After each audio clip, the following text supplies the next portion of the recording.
Hello students, welcome to competition plus. आज का हमारा टॉपिक रहेगा ब्लड रिलेशन। बेसिकली इसमें हम आज कंसेप्ट बिल्डिंग और फैमिली ट्री करेंगे। अब हम डिस्कस करते हैं टाइप्स ऑफ क्वेश्चंस जो आपके ब्लड रिलेशन में इनकाउंटर होते हैं। आपको तीन टाइप के क्वेश्चन इनकाउंटर होंगे, जिसमें मेनली आपका फैमिली ट्री होता है, पॉइंटिंग प्रॉब्लम होती है, कोडेड ब्लड रिलेशंस आएंगे। जो आज के टॉपिक में हम डिस्कस करेंगे वो है concept building and family tree. Pointing problem and coded blood relation इसी पे बेस्ड होते हैं मोर और लेस, तो ये हम आपके नेक्स्ट लेक्चर्स में डिस्कस कर लेंगे। चलिए सबसे पहले हम बात करते हैं जेंडर की। अब ब्लड रिलेशन में हमें दो जेंडर इनकाउंटर होंगे, मेल एंड फीमेल। अब मेल को जो रिप्रेजेंटेशन आपने देनी है, मेनली अब हमने ब्लड रिलेशन में सब कुछ आपके रिप्रेजेंटेशन पे ही होगा कि हम मेल को कैसे रिप्रेजेंट करेंगे, मदर को कैसे, फादर को कैसे, तो वो चीज़ समझते हैं। हमारे पास दो ही किस्म के जेंडर रहेंगे, मेल फीमेल। मेल को आप रिप्रेजेंट कर सकते हो, जैसे मैंने कह दिया ए इज अ मेल, ए एक मेल मेंबर है, तो आप ए को कुछ इस तरीके से रिप्रेजेंट कर सकते हो अपनी रिप्रेजेंटेशन में। ए आप इसे स्क्वायर के अंदर डाल सकते हो, तो ये मेल रिप्रेजेंट हो गया। B is a girl, girl means B एक फीमेल मेंबर है। फीमेल को आप इस तरीके से रिप्रेजेंट कर सकते हो।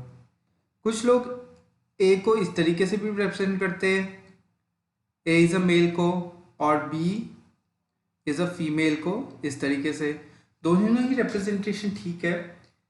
फैमिली ट्री बनाने के लिए आप दोनों में से कोई भी रिप्रेजेंटेशन जो आपको कन्वीनियंट लगे, ए के लिए स्क्वायर, बी के लिए सर्कल। इट मीन्स मेल के लिए आप स्क्वायर रिप्रेजेंट कर सकते हो, फीमेल के लिए आप सर्कल से रिप्रेजेंट फीमेल को कर सकते हो, या फिर मेल के लिए आप प्लस सिंबल का यूज़ कर सकते हो, फीमेल के लिए माइनस सिंबल का यूज़ कर सकते हो, as per your convenience.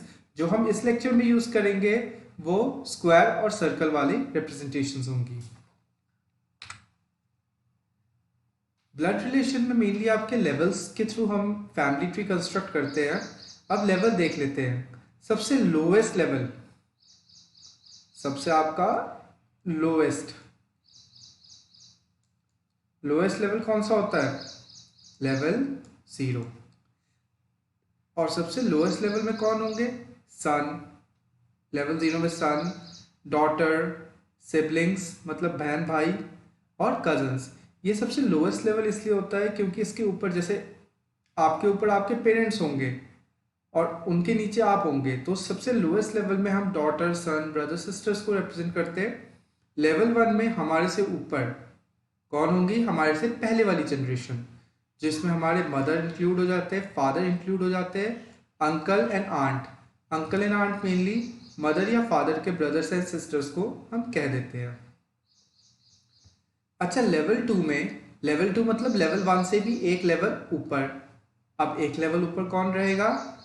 Mother के भी मदर या फादर के भी मदर। तो हमारे बेसिकली कौन हुए? वो ग्रैंडफादर और ग्रैंड मदर, दादा दादी या नाना नानी कह सकते हैं आप, ठीक है। अब लेवल 3 में कौन रहेगा? दादा के भी आपके फादर साहब, जो आपके ग्रेट ग्रैंडफादर होंगे या ग्रेट ग्रैंड मदर होंगे। और जैसे जैसे ये लेवल बढ़ता जाता है, हमने आगे ग्रेट ग्रेट लगा देना है। जैसे लेवल 4 के लिए मैं कह देता हूँ great great grandfather, great great grand mother, और सो ऑन। बस मतलब ग्रेट ग्रेट ही एडिशन होगी, उसी के हिसाब से लेवल्स आपके डिसाइडेड होंगे। जो आपके एग्जामिनेशन पॉइंट ऑफ व्यू से क्वेश्चन आते हैं वो आपको लेवल 3 तक ही आते हैं। लेवल 4 तक बहुत रेयर होता है कि कोई वो आपको क्वेश्चंस देगा। तो आपको पता होना चाहिए लोएस्ट लेवल में आप बैठे हो, मतलब डॉटर, सन, ब्रदर, सिस्टर्स, कजन। आपसे ऊपर वाले लेवल पे कौन है? आपके बड़े, और आपके डायरेक्ट बड़े कौन है? Mother, father, uncle and aunt. Level 2 पे कौन है? जो आपके पेरेंट्स से भी बड़े हैं, जो आपके ग्रैंडफादर, दादा, ग्रैंड मदर, दादी, या नाना नानी कह सकते, एक ही बात है। और सो ऑन, ये आपके लेवल्स चलते रहते हैं। तो फैमिली ट्री बनाने से पहले आपको लेवल समझने की ज़रूरत है, जो हमने शॉर्ट में लिख दिया है। काइंडली आप इसे नोट डाउन कर लीजिए। सिंस अब आपने लेवल गैप समझ लिया है और आपने मेल और फीमेल को किस तरीके से रिप्रेजेंट करना है ये चीज़ आपने समझ ली है और नोट डाउन कर ली है, तो अब हम डायरेक्टली आपकी स्टेटमेंट्स की तरफ बढ़ते हैं और फैमिली ट्री बनाना सीखते हैं। पहली स्टेटमेंट में क्या कहता है, A is father of B.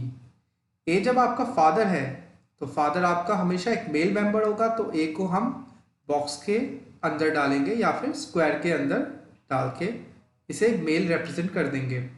Since आपका ए फादर है तो ऑब्वियस सी बात है कि आपके फादर साहब आपसे ऊपर वाले लेवल में होंगे, लेवल 1 में है तो आप ऑब्वियसली नीचे वाले लेवल पे होगा भी। सो इस तरीके से पहली स्टेटमेंट की रिप्रेजेंटेशन है A is father of B. इसे नोट कर लीजिए।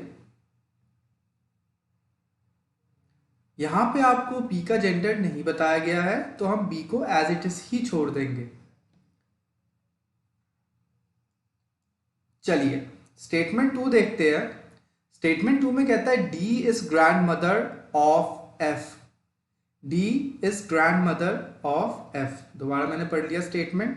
अब कैसे रिप्रेजेंट करना है, डी को हमने ग्रैंड मदर बताया है तो डी एक फीमेल मेंबर है और फीमेल को हमने सर्कल के अंदर रिप्रेजेंट कर लेना है। अब ग्रैंड मदर है तो ग्रैंड मदर ऑब्वियस सी बात है 2 लेवल अप होंगे तो F उनसे 2 लेवल डाउन होगा, तो एक इस तरीके से बीच में कोई आ जाएगा जो एक आपका खाली स्पेस होगा, या आपका ये एक ब्लैंक स्पेस है। यहाँ पे आपके मदर फादर कोई भी हो सकता है, कुछ मेंशन नहीं है बट हमें सिर्फ रिप्रेजेंटेशन पॉइंट ऑफ व्यू से ये समझना है कि डी ग्रैंड मदर है तो उसके नीचे एक ब्लैंक रहेगा जहाँ पे मदर फादर कोई भी इंक्लूडेड हो सकता है और उसके नीचे हम दिखाएंगे F को। सिंस यहाँ पे F के जेंडर के बारे में कुछ नहीं कहा गया है तो हमने F को एज इट इज छोड़ देना है।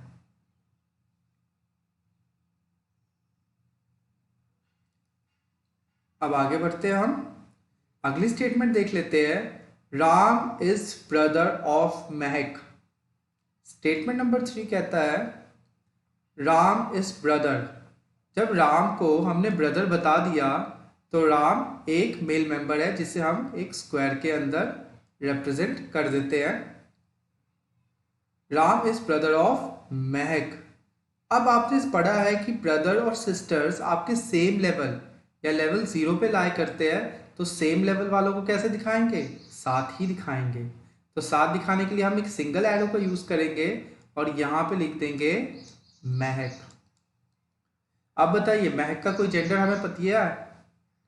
आपने हमेशा ये चीज नोट करनी है ब्लड रिलेशन में कि अनटिल एंड अनलेस आपको किसी का पर्सन का जेंडर नहीं बताया गया, आपने खुद से अज्यूम नहीं कर लेना है थ्रू नेम। अब महक एक फीमेल का नेम लगता है बट आपने अज्यूम नहीं करना है क्योंकि क्वेश्चन में आपको महक के बारे में कुछ नहीं बताया है। सो जो आपकी थर्ड स्टेटमेंट बनेगी वो एज इट इज ही बनेगी, राम सिंगल एरो महक, क्योंकि दोनों सेम लेवल पे रहा करते। It means Ram is brother of महक। महक का जेंडर नहीं बताया सो आपने उसे एज इट इज छोड़ देना है। आपने नेम से किसी का भी जेंडर जज नहीं करना। चलिए आगे बढ़ते हैं। अब एक बहुत इंटरेस्टिंग रिलेशनशिप हमारे पास आता है जिसे हमें रिप्रेजेंटेशन करना है, जिसकी हमें रिप्रेजेंटेशन करनी है, वो है हस्बैंड और वाइफ का रिलेशन। अब हस्बैंड और वाइफ के रिलेशन में एक बहुत इंटरेस्टिंग चीज क्या होती है कि अगर मैं कह दूं A is wife of B, A is wife of B, इस तरीके से मैंने स्टेटमेंट लिखी हुई है। अब आप एक चीज बताइए, हस्बैंड और वाइफ कौन से लेवल पे लाई करेंगे? दोनों सेम लेवल पे लाई करेंगे। कभी आपने सुना है कि हस्बैंड वाइफ से ऊंचा है या वाइफ आपके हस्बैंड से ऊंचा है? नहीं, ऐसी कोई स्टेटमेंट नहीं होती या फिर ऐसी कोई मतलब चीज होती नहीं है। हस्बैंड और वाइफ सेम ही लेवल पे लाई करते हैं और सेम लेवल पे तो ब्रदर और सिस्टर्स भी लाई करते हैं।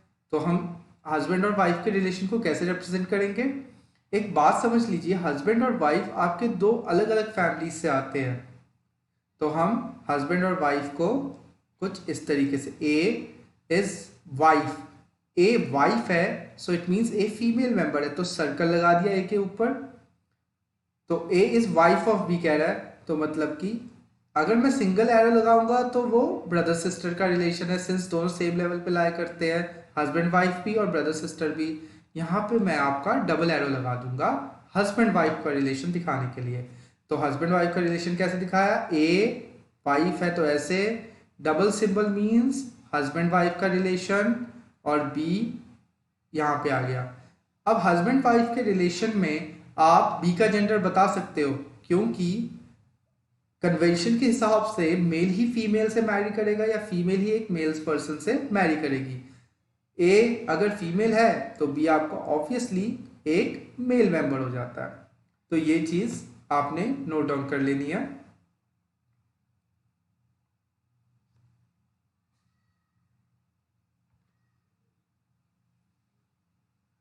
अब मैंने एक लाइन लिखी है यहां पर, Since husband and wife belongs to two different families, there are many relations associated with them.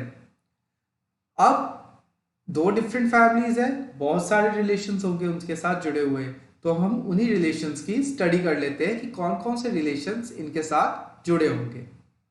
यहां पे देख लेते हैं, ए इज वाइफ ऑफ बी को मैंने इस तरीके से रिप्रेजेंट किया था, बी का जेंडर मुझे ऑटोमेटिकली पता लग गया। अब ए एक डिफरेंट फैमिली से होगी, बी एक डिफरेंट फैमिली से होगा, तो ए के भी कोई मदर फादर होंगे जिन्हें मैं रिप्रेजेंट कर देता हूं सी से, और कपल का रिलेशन है तो उनके फादर को मैं डी ले लेता हूं। सिमिलरली बी के भी मदर फादर होंगे और बी के मदर फादर उनके ऊपर वाले लेवल पे होंगे, उनकी मदर को मैं ई से रिप्रेजेंट कर देता हूँ सर्कल के अंदर डाल के, और उनकी मदर उनके फादर को मैं रिप्रेजेंट कर देता हूँ थ्रू एफ स्क्वायर के अंदर डाल के, इस तरीके से। अब यहाँ पे आपको एक चीज समझनी है, ए और बी के जो भी चिल्ड्रन होंगे या जो ए और बी के जो भी बच्चे होंगे वो आप ए के नीचे लिखो या बी के नीचे लिखो, या आप ए के नीचे भी लिख सकते हो बी के नीचे भी लिख सकते हो, कोई फर्क नहीं पड़ता। आगे इनके हम बच्चे शो कर देते हैं एम और एक डॉटर एम और एक सन के। अब हो सकता है जो बी है उसका कोई ब्रदर हो, तो उसके ब्रदर को हम ले लेते हैं एस और उसे बॉक्स के अंदर डाल देते हैं। और हो सकता है ए की कोई सिस्टर हो, बिल्कुल हो सकता है, तो हम सिस्टर को ले लेते हैं पी, पी को हम डाल देते हैं एक सर्कल के अंदर। तो इस तरीके से ये जो पोर्शन है डबल सिंबल के, ये जो आपका डबल सिंबल है, डबल सिंबल के इस साइड का पोर्शन है वो ए की फैमिली है पूरी पूरी, और जो बी की फैमिली है वो हम इस साइड रिप्रेजेंट करेंगे, ठीक है। अब इसके बाद ए की फैमिली के कुछ मेंबर्स बी के फैमिली के साथ भी रिलेशन रखते होंगे, क्योंकि सिंस वो अब एक मैरिड कपल है तो ए की फैमिली के कुछ रिलेशंस बी की फैमिली के साथ भी अटैच होंगे। तो देख लेते हैं कैसे। अब जो ए के फादर होंगे डी, डी ए के लिए तो उनके फादर है, बट बी के लिए कौन है। अब एक चीज समझिए, जो डी है वो एक फादर वाले लेवल पे बैठे हैं, तो ऑब्वियसली वो बी के भी फादर वाले लेवल पे बैठे हैं, बट क्या हम डी को बी के फादर कह सकते, नहीं, बट वो फादर जैसे है, तो हम कहेंगे D is father in law of B. D B के फादर इन लॉ है, बाय लॉ वो फादर है, उनके बायोलॉजिकल फादर तो ई ही रहेंगे। सिमिलरली जो ई है वो बी के तो बायोलॉजिकल फादर बन सकते हैं इस तरीके से, बट वो ए के लिए क्या हो जाएंगे, सॉरी ई मदर है यहाँ पर। एक चीज देखिए, जो आपकी ई है वो बी के लिए तो बायोलॉजिकल मदर बन सकते हैं, बट ए के लिए वो क्या हो जाएंगे, E is mother in law of A, क्योंकि वो ई आप डायरेक्टली ए के मदर नहीं है, बट मदर वाले लेवल पे तो बैठे हैं, और मैरिड रिलेशन है तो ई ऑटोमेटिकली मदर इन लॉ हो जाएंगे ए के। काइंडली इस चीज को नोट कर लीजिए, ये चीज आपको आगे काम आएंगी। अब हम अगला रिलेशन डिस्कस कर लेते हैं। अब देखिए जो बी के साथ डायरेक्टली एस अटैच्ड है आपका, वो बी का तो आपका एस सिंस एक मेल है, वो बी के लिए तो उनका ब्रदर होगा, बट वो क्या ए के लिए क्या होगा? देखिए अब वो सारे एक ही लेवल पे लाई करते हैं। एक लेवल पे कौन लोग लाई कर सकते हैं? Brother, sister, sibling, cousins. ठीक है, उस हिसाब से जो एस होगा बी के लिए ब्रदर है, बट ए के लिए क्या है? ब्रदर बाय लॉ है, तो हम उन्हें क्या कह देंगे? Brother in law. सो हम स्टेटमेंट को लिख सकते हैं S is brother in law of A. अब देख लेते हैं P और A का रिलेशन। P A के लिए तो सिस्टर है, बट B के लिए भी तो कुछ होंगे। सिंस ये सेम लेवल पे लाई करते हैं तो ये एक ब्रदर सिस्टर वाला ही लेवल होता है। तो हम क्या B के लिए P को डायरेक्टली सिस्टर बता सकते? नहीं, बट P बाय लॉ उनके सिस्टर हो जाएंगे। तो हम इस चीज को लिख सकते हैं P is sister in law of B. अब इसी हिसाब से आपका P इधर है, आपका S इधर है। अब ये ब्रदर सिस्टर्स की कैटेगरी में लाया करते हैं, बट टू डिफरेंट फैमिलीज होने की वजह से ये लोग ब्रदर सिस्टर्स तो नहीं कहलाएंगे। तो इसीलिए S is brother in law of P कह देंगे, और सिमिलरली P को sister in law of S बता दिया जाएगा। काइंडली आप इसे नोट डाउन कर लीजिए। अब हम अगला रिलेशन देख लेते हैं इसके बाद। अब देखिए M के लिए A तो आपके हुए मदर, M और K के लिए A मदर हुए, और M और K के लिए B उनके फादर हुए। अब एक बात आप नोट कर लीजिए, जो भी आपके रिलेशन मदर की साइड से आते हैं, जो भी आपके रिलेशन मदर की साइड से आते हैं उन्हें मैटरनल कहते हैं, और जो भी रिलेशन आपके फादर की साइड से बनते हैं उसे पैटर्नल कहते हैं। ये चीज आप नोट डाउन कर लीजिए। आप देखिए इस चीज को, जो M के लिए M के आपके कितने सारे ग्रैंडफादर और ग्रैंडमदर है, देख लीजिए। M के 2 ग्रैंडफादर होंगे, 2 ग्रैंडमदर्स होंगी। 2 क्यों? एक ग्रैंडफादर उनके अपने मदर की साइड से आएंगे, एक ग्रैंडफादर उनके फादर की साइड से, और एक ग्रैंडमदर उनकी आएंगी मदर की साइड से और एक फादर की साइड से। तो M के लिए 4 ग्रैंड पेरेंट्स होंगे। जो भी ग्रैंड पेरेंट्स एम के लिए मदर की साइड से आएंगे वो हमें क्या कह देंगे? Maternal grandfather, maternal grandmother. So अब हम देख लेते सी एम के लिए क्या होगा? सी एक फीमेल मेंबर है और ग्रैंड मदर ग्रैंड फादर की पोजीशन में, तो सी इज, अब सिंस सी मदर की साइड से है तो maternal grand mother of M कह देंगे। और अब हम बात कर लेते हैं एफ की, एफ और के रिलेशन की। के आपका ग्रैंड चिल्ड्रन की पोजीशन में, एफ आपके ग्रैंड पेरेंट्स की पोजीशन में। एफ मेल मेंबर है तो ग्रैंड फादर ही होगा, एफ इज ग्रैंडफादर ऑफ के। अब मैंने यहां पे सिर्फ ग्रैंडफादर भी लिख सकता हूं, और एफ देखिए किस साइड से आ रहे हैं? एफ आ रहे हैं आपके फादर की साइड से, बी की साइड से। एफ को हम ग्रैंडफादर भी कह सकते हैं या पैटर्नल ग्रैंडफादर भी कह सकते हैं।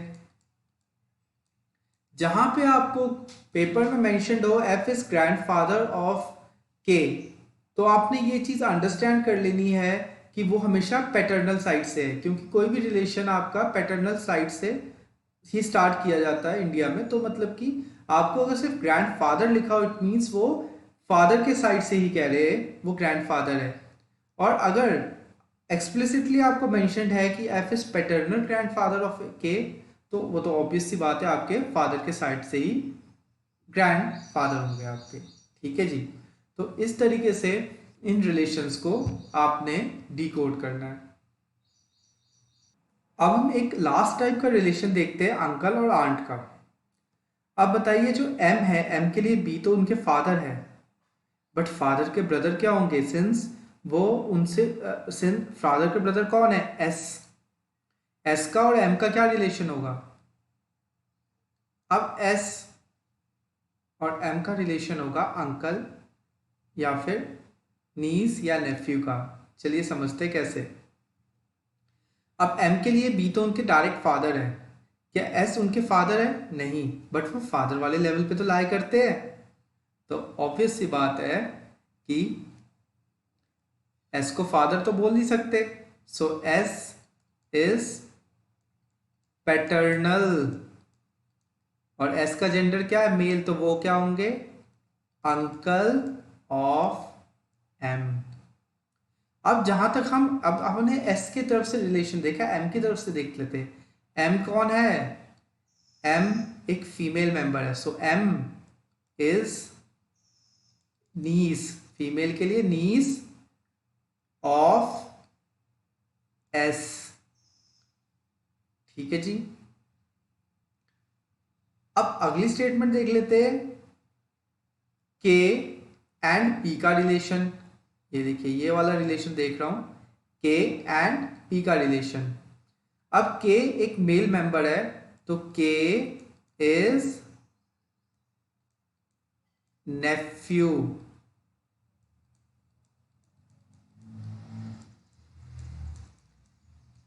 Of P. अब पी का के साथ क्या रिलेशन है वो देख लेते हैं। एंड पी इज, पी किन की साइड से है, पी आपकी ए की साइड से है, और ए कौन है, मदर की side, so P is maternal. P का जेंडर क्या है, फीमेल, तो वो क्या होंगी, aunt. P is maternal aunt of K. और आप कह सकते हो एम के लिए भी सेम है, के एंड एम भी कह सकते हो, आंट तो दोनों के लिए है ना।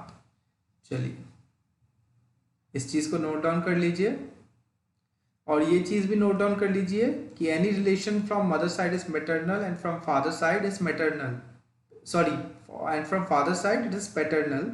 और पैटर्नल रिलेशन, अगर कुछ रिलेशन मेंशन नहीं है तो आपने बाय डिफॉल्ट उसे पैटर्नल ही कंसिडर करना होता है।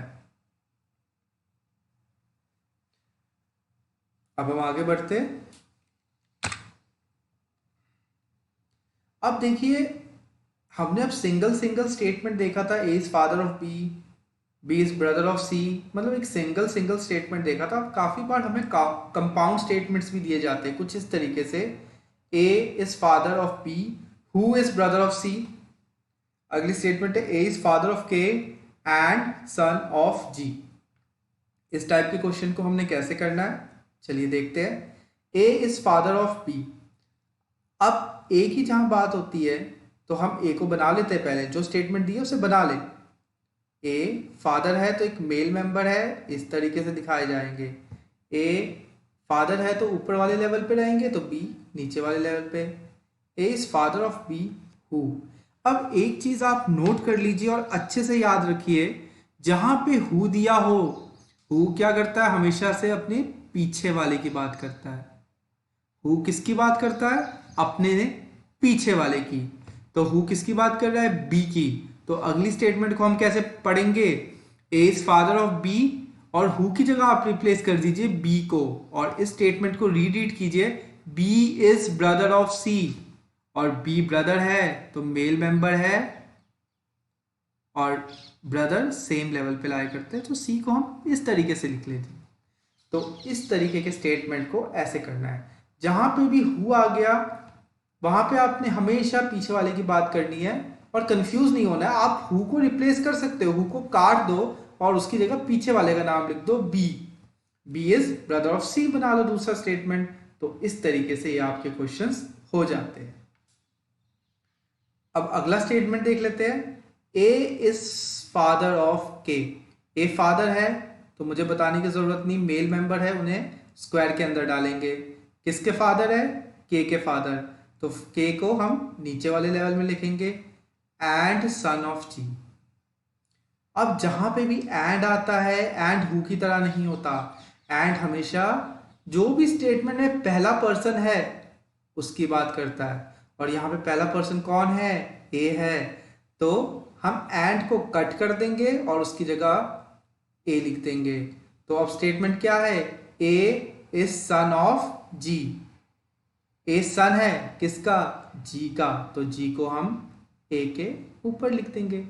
इस तरीके से ये एक डायग्राम बनेगा। दोबारा समझ लीजिए अच्छे से। जहां पे भी हु है वो हमेशा अपने पीछे वाले की बात करेगा जो उसके इमीडिएट पीछे है। जैसे कि पहले स्टेटमेंट पे A is father of B, who मतलब B, B is brother of C पढ़ेंगे। और जहां पे भी एंड लग गया वो हमेशा जो भी स्टेटमेंट में पहला पर्सन है, इस केस में ए है, तो वो ए की बात करेगा। तो हम एंड को काट के उसकी जगह पढ़ेंगे ए इज सन ऑफ जी। तो इस टाइप के क्वेश्चंस को या इस टाइप की स्टेटमेंट को हम इस तरीके से पढ़ के इजीली रिप्रेजेंट कर सकते हैं। तो इसे आप नोट डाउन कर लीजिए।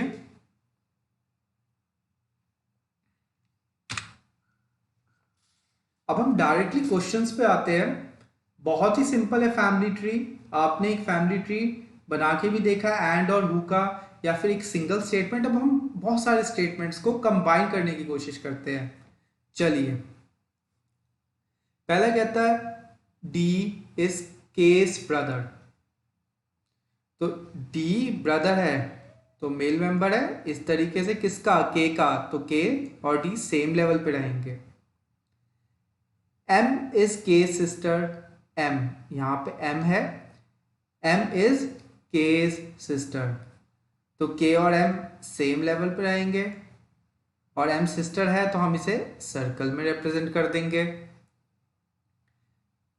अगली स्टेटमेंट क्या कहते हैं? T is hours father. जो टी है वो फादर है तो मेल मेंबर है किसका? आर का। अब हमने इसे अलग इसलिए दिखाया है क्योंकि यहाँ पे ना टी कॉमन है ना आर कॉमन है, तो हम इसे नहीं इस डायग्राम के साथ इन्वॉल्व कर सकते। बट हो सकता है आगे आपको एक लिंक मिल जाए जिससे वो इस डायग्राम से समहाउ लिंक हो जाए। चलिए पढ़ते आगे। टी इज आर्स फादर, ये रिप्रेजेंट हो गया। अब यहाँ पे आ गया हु मतलब बिल्कुल पीछे वाला। बिल्कुल पीछे कौन है? आर। तो हम पढ़ेंगे आर इज एम्स ब्रदर। तो आर किसका ब्रदर है? एम का। तो ब्रदर है तो सेम लेवल पे लाया करेगा, इधर ब्रदर स्क्वायर के अंदर आएगा। अब देखिए आर यहाँ पे भी है, यहाँ पे भी है। आर के फादर कौन है? टी। तो ऑब्वियस सी बात है टी को मैं इस तरीके से लिख सकता हूं यहाँ पर। और इस डायग्राम की अब मुझे जरूरत नहीं क्योंकि मैंने इस डायग्राम को मेन डायग्राम से कंबाइन कर दिया है। अगले में क्या कहता है? F is case mother. F के की मदर है। लीजिए के ऊपर मैंने लिख दिया एफ, और एफ को क्या कर दिया? मदर। बट आपको एक चीज समझनी है कि अगर ये सारे नीचे वाले लेवल पे ये जो मैंने मार्क किया है, ये अगर ब्रदर सिस्टर है तो इनके पेरेंट्स तो कॉमन ही होंगे। सो आप एफ को टी के साथ कंबाइन करके मैरिड कपल दिखा सकते हो। सो एफ वाइफ हो जाएंगी ऑटोमेटिकली किनकी?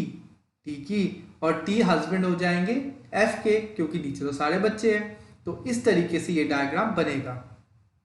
अब अगला क्वेश्चन आपसे पूछता है at least how many sons do T and F have. T और एफ के कितने बेटे हैं? अब एक चीज देखिए, नीचे मेल मेंबर कितने देख रहे हैं? डी मेल मेंबर है, आर एक मेल मेंबर है। तो 2 मेल मेंबर्स तो मेरे पास कंफर्म्ड है। 2 मेल मेंबर्स मेरे पास कंफर्म्ड है, बैठे हुए हैं। अब बचा कौन? के का मुझे जेंडर दिया ही नहीं हुआ, जेंडर पता ही नहीं है। तो अगर कोई आपसे पूछ ले कि how many sons does T and F have, तो आप कह सकते हो डेटा इनएडिक्वेट, नहीं पता। बट उसने पूछा एटलीस्ट, एटलीस्ट मतलब कम से कम। कम से कम क्या है? 2 तो कंफर्म्ड है, कम से कम हमें 2 तो पता है कि मेल मेंबर है। सो इसका आंसर होगा ऑप्शन ए, 2 मेल मेंबर्स इनके, या 2 सन्स है इनके। ठीक है जी। तो इस टाइप से, इस तरीके से इन टाइप्स के क्वेश्चंस को आप कर सकते हो। काइंडली इसे नोट कर लीजिए ताकि हम आगे बढ़ पाए।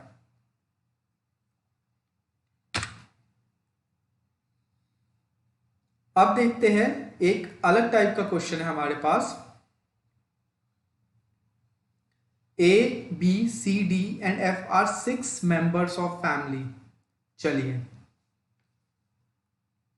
यहां पे देख लेते हैं, 1 2 3 4 5 और 6 मेंबर्स है फैमिली के। अब इनके बीच कुछ रिलेशंस दिया गया है जिसे हमने फैमिली ट्री बना के सॉल्व करना है। पहले में कहता है F is grand daughter of E. F grand daughter है, इट मीन्स एफ एक फीमेल मेंबर है जिसे मैं सर्कल से रिप्रेजेंट कर सकता हूँ। किसकी ग्रैंड डॉटर है? ई की। तो एफ के ऊपर उनके पेरेंट्स होंगे और उसके ऊपर ई आएंगे। ई का जेंडर नहीं बताया, एज इट इज छोड़ दीजिए। D is grand mother of A. D grand mother है, तो डी इस तरीके से लिख देंगे, ग्रैंड मदर किसके है? ए। तो मतलब डी के नीचे कोई उनके चिल्ड्रन होंगे, जिसके लिए मैंने ब्लैंक एक ब्लैंक, ये ब्लैंक स्पेस छोड़ दिया है, और उसके नीचे मैं ए को रिप्रेजेंट करूंगा। ए के जेंडर के बारे में कुछ नहीं बोला हुआ, तो मैं अभी ए को एज इट इज छोड़ देता हूं। सी इज मदर ऑफ एफ। अब यहां पे आप एक चीज नोट कर लीजिए, जब वो कहता है सी इज मदर ऑफ एफ, तो क्या मैं सी को इधर लिख सकता हूं? लिख भी सकता हूं, शायद नहीं भी लिख सकता। रीजन ये हो सकता है कि क्या पता सी डायरेक्टली ई की डॉटर ना हो। सी डायरेक्टली ई की डॉटर ना हो सकता है कि वो जो ई है वो पैटर्नल साइड से आते हो। तो अभी हम इस डायग्राम को कुछ नहीं करते, इसे हम एज इट इज ब्लैंक ही छोड़ देंगे। तो मैं इसे इरेज कर देता हूं सी को यहां से।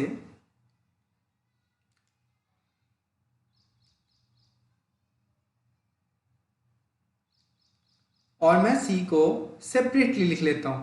तो C is mother of F को मैं इस तरीके से लिखूंगा, सी इधर आएंगे, मदर है तो इस तरीके से, और एफ नीचे आएंगे इस तरीके से। बाद में देख लेते कोई कॉमन लिंक मिलता है तो हम उसे कैप्चर कर लेंगे। C is mother of F and wife of B. जहां पे एंड आ गया, एंड हमेशा किसकी बात करेगा? पहले वाले की। पहले सबसे पहले स्टेटमेंट में कौन है? सी। तो हम एंड को काट के उसकी जगह लिख देंगे सी। तो C is wife of B. तो C is wife of B. B का जेंडर मुझे पता होगा क्योंकि एक मैरिड रिलेशन में एक हस्बैंड होगा तो एक वाइफ होंगे, तो बी एक मेल मेंबर है। इस तरीके से रिप्रेजेंट हो गया। बी इज मदर ऑफ, चलिए अगला स्टेटमेंट देख लेते हैं। B is mother is D. जो बी के मदर है वो डी है। तो चलिए यहां पे डी था, बी को इधर ही होना पड़ेगा क्योंकि बी के मदर ही तो डी है। तो हम इस ब्लैंक को हटा देते हैं फॉर द टाइम बीइंग। इस ब्लैंक को हटा देते हैं और इस ब्लैंक की स्पेस कौन लेगा? इस ब्लैंक की स्पेस ले लेंगे बी। बी इस तरीके से अटैच हो जाएंगे। बी इज मैरिड टू सी, और ऑब्वियस सी बात है अगर बी इधर है सी इधर है तो जो सी के, बी और सी के चिल्ड्रन होंगे एफ, वो इनकी सिस्टर बन जाएंगी इधर। ठीक है जी, यहां तक क्लियर है? चलिए आगे बढ़ते हैं। There are 2 married couples in a family. 2 married couples है, ऑब्वियस सी बात है यहाँ पे तो मैरिज हो नहीं सकती, कोई पॉसिबिलिटी नहीं है। यहाँ पे एक मैरिड कपल पड़ा हुआ है तो ऑब्वियस सी बात है ग्रैंड पेरेंट्स के ही केस में मैरिज हुई होगी, तो हम ग्रैंड पेरेंट्स के केस में यहाँ पे डी और ई, क्योंकि ये भी ग्रैंड पेरेंट के लेवल पे है और ई भी ग्रैंड पेरेंट के लेवल है, तो मैरिज हमने यहीं पे ही शो कर पाएंगे, क्योंकि 2 मैरिड कपल सिखाने हैं। चिल्ड्रन की मैरिज का नहीं होता, आपके पेरेंट्स और ग्रैंड पेरेंट्स की ही मैरिज हुई होगी। चलिए अब ये देखिए ई आपका कंबाइन हो गया, यहाँ पे देखिए ई और एफ का भी रिलेशन आ गया, परफेक्ट। ई और एफ भी यहाँ पे मर्ज हो गए, परफेक्ट। तो आपके सारे मेंबर्स आ गए अभी फैमिली में, 6 के 6 मेंबर्स थे फैमिली में, वो आ गए हैं। अब पूछ रहा how many males are there in a family. अब मेल्स आप बता सकते हो? नहीं बता सकते, क्योंकि देखिए ई मेल है, बी मेल है, ए के जेंडर के बारे में हमें कोई इंफॉर्मेशन नहीं है, तो हम कह देंगे सी एस कांट से। अगला क्वेश्चन कहता है व्हाट इज सी's रिलेशन विद ए। सी का ए के साथ क्या रिलेशन है? सो सी क्या लगते हैं? देखिए मदर ही तो है, सो सी इज मदर ऑफ ए। तो फैमिली ट्री जब आप बना लेते हैं तो आप किसी भी टाइप के क्वेश्चंस को इजीली क्रैक कर सकते हो। यही आपका कंसेप्ट बिल्डिंग का टॉपिक था, जहां पे हमने कंसेप्ट को बिल्ड किया है। यहाँ पे हमने फैमिली ट्री डिस्कस कर लिया, मेल फीमेल रिप्रेजेंटेशन डिस्कस कर ली, फैमिली ट्री बनाने के बाद कैसे हमने लोगों को आपस में कनेक्ट करना है ये भी डिस्कस कर लिया। तो ये बेसिक था ब्लड रिलेशन का, जिससे आपके आगे के सारे कंसेप्ट डिस्कस हो जाएंगे, जैसे आपका पॉइंटिंग प्रॉब्लम भी इसी के थ्रू सॉल्व हो जाएगा, और कोडेड ब्लड रिलेशन जो हमारे 2 चैप्टर्स पेंडिंग है वो हम आगे के लेक्चर्स में करेंगे। Thank you students.